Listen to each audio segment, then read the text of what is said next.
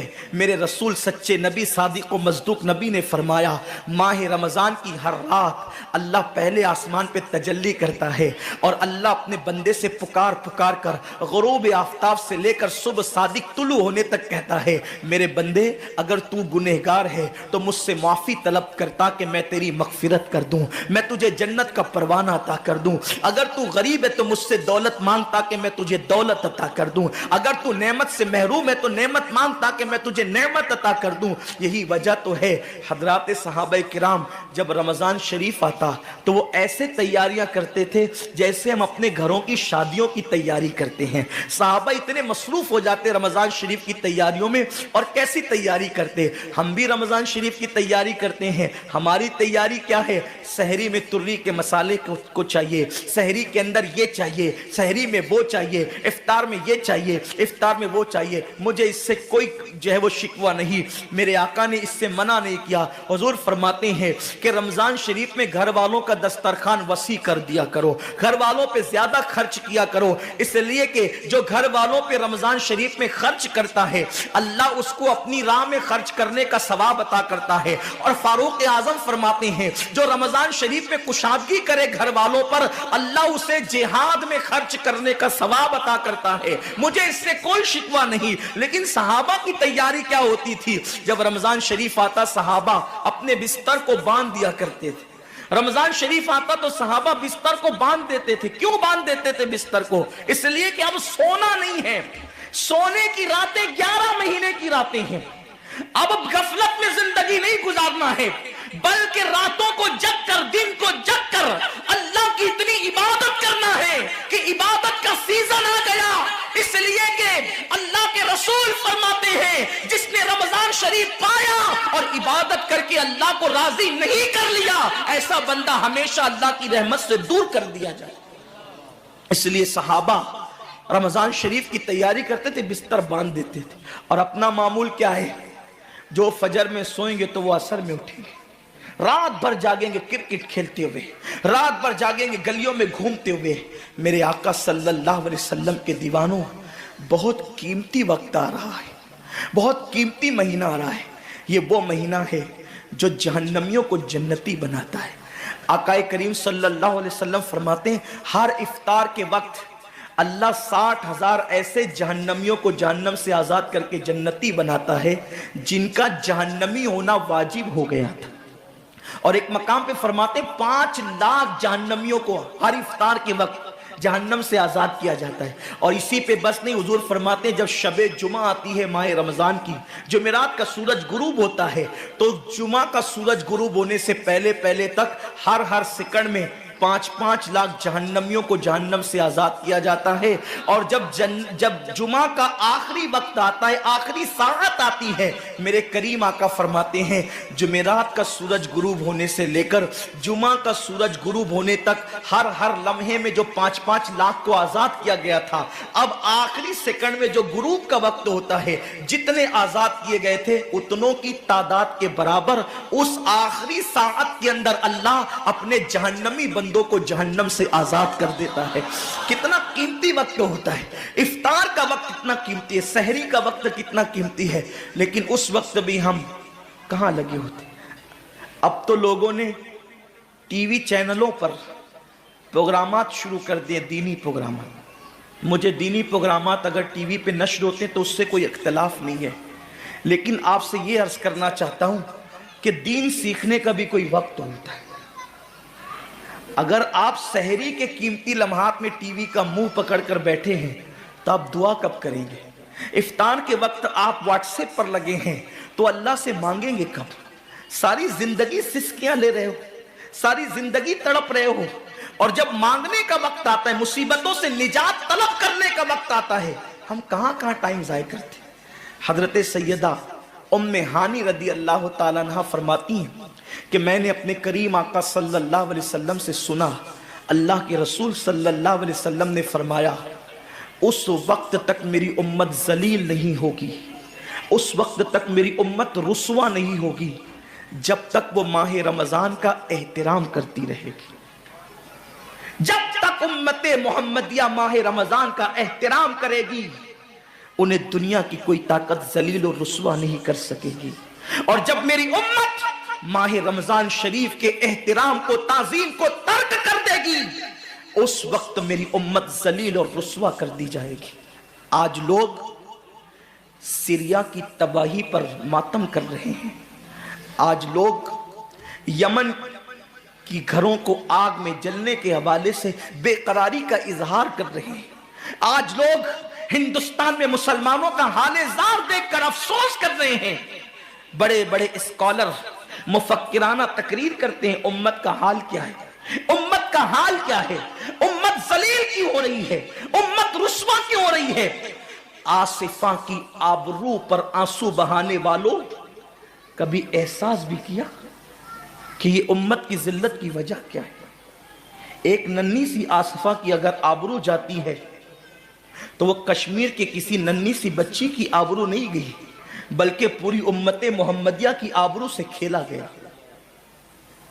امت کی ایک بیٹی کی آبرو، اللہ کے حبیب صلی اللہ علیہ وآلہ وسلم نے، میرے آقا نے ارشاد فرمایا میں نے اپنی امت کی بیٹیوں کی عزت کو کعبے سے بلند کر دیا ہے۔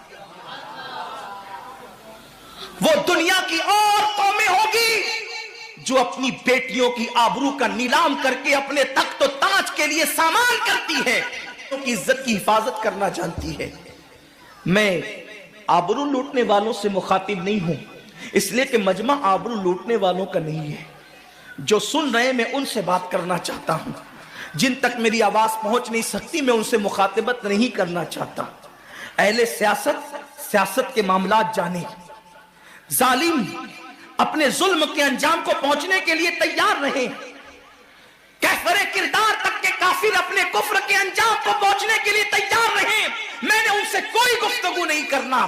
لیکن آج کسی قوم کی بیٹی کی اگر آبرو کو لوٹ کر کے امت کو ذلیل کرنے کی کوشش کی جا رہی ہے، اگر تمہارے گھروں کو جلا کر تمہیں بے گھر کرنے کی کوشش کی جا رہی ہے، اگر تمہیں تباہی کے دہانے پر پہنچانے کی کوشش کی جا رہی ہے، اگر تمہیں غربت کی سطح سے نیچے گرا کر تمہارے ایمان کو چھیننے کی کوشش کی جا رہی ہے، تو کب تک دوسروں پر انگلی اٹھاتے رہو گے؟ میری قوم کے جوانوں، اللہ کے حبیب نے آج سے 1450 سال پہلے تمہاری ذلت و رسوائی کا سبب بیان کیا۔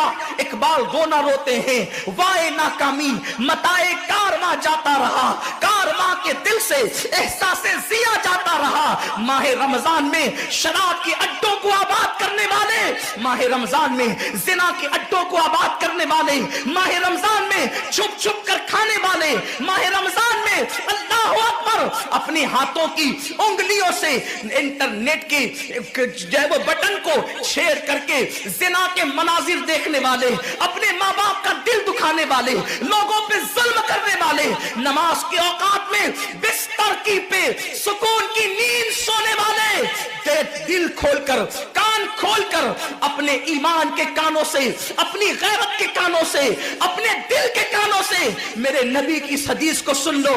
اللہ کے حبیب صلی اللہ علیہ وسلم فرماتے ہیں میری امت کو اس وقت تک کوئی رسوا نہیں کر سکے گا، میری امت کو اس وقت تک کوئی ذلیل نہیں کر سکے گا جب تک امت ماہ رمضان شریف کا احترام کرتی رہے گی۔ حضرت ام ہانی نے پوچھا یا رسول اللہ، ماہ رمضان شریف کا احترام کرنا کیا ہے اور رمضان شریف کا حق ضائع کرنا کیا ہے؟ آقا فرماتے ہیں جو رمضان شریف میں بھی کبیرہ گناہوں میں مبتلا ہوتے ہیں وہ رمضان شریف کے حق کو ضائع کرتے ہیں، اور جو رمضان شریف کے حق کو ضائع کر دے پھر اس وقت امت کو ذلت و رسوائی سے دنیا کی کوئی طاقت بچا نہیں سکتی۔ آج ماہ رمضان شریف کا احترام کیا ہو رہا ہے؟ کل تک کے مسلمان اور دنوں میں گناہ کرتے تھے، لیکن رمضان شریف آتا تھا تو کم سے کم فلمیں لوگ دیکھنا بند کر دیتے تھے، داڑیاں مڈانا بند کر دیتے تھے، مسجدوں کو آباد کرنا شروع کر دیتے تھے۔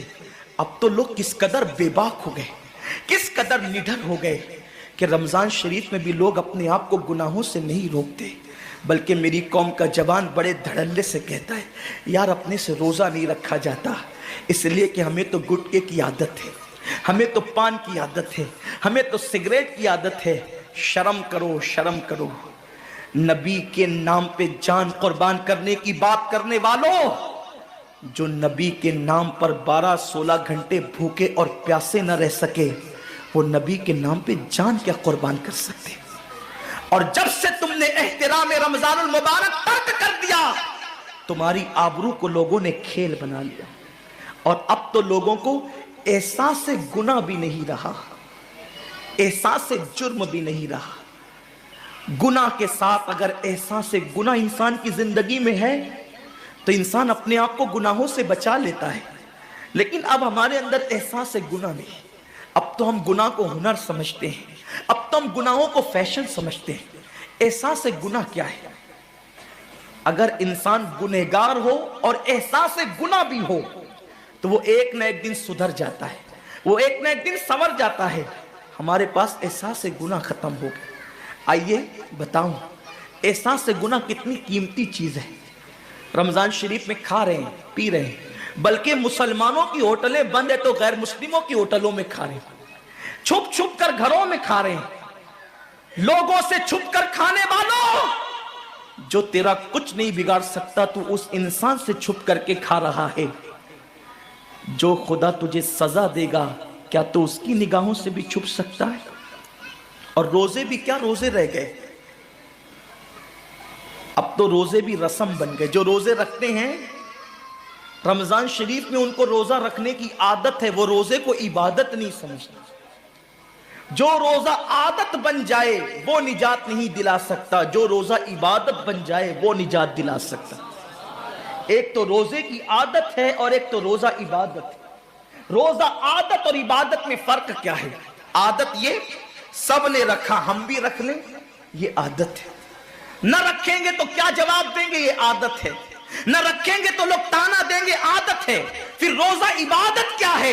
روزہ عبادت یہ ہے کہ اللہ نے روزہ رکھنے کا حکم دیا ہے اور مصطفیٰ جان رحمت نے روزے کا حق یہ بتایا ہے اگر تو روزہ رکھے تو صرف بھوکا پیاسا نہ رہے بلکہ تیرا ہاتھ بھی روزے دار رہے، تیری زبان بھی روزے دار رہے، تیری آنکھ بھی روزے دار رہے، تیرا پیر بھی روزے دار رہے، تیرا کان بھی روزے دار رہے۔ کان روزے دار اس طرح کہ کان اللہ کے ممنوع کردہ چیزوں کو نہ سنے، ہاتھ روزے دار اس طرح ہاتھ اللہ کے منع کردہ کاموں کو نہ کرے، زبان روزے دار اس طرح کہ زبان اللہ کی ممنوع کردہ چیزوں کو ادا نہ کرے، پیر روزے دار اس طرح کہ پیر اس جگہ چل کر نہ جائے جہاں اللہ نے جانے سے منع کیا ہے۔ جب تو ان سارے اعضاء کو روزے دار بناتا ہے تو ایسے روزے کے معاملے میں میرا اللہ فرماتا ہے روزہ میرے لیے ہے اور میں ہی اس کی جزا ہوں۔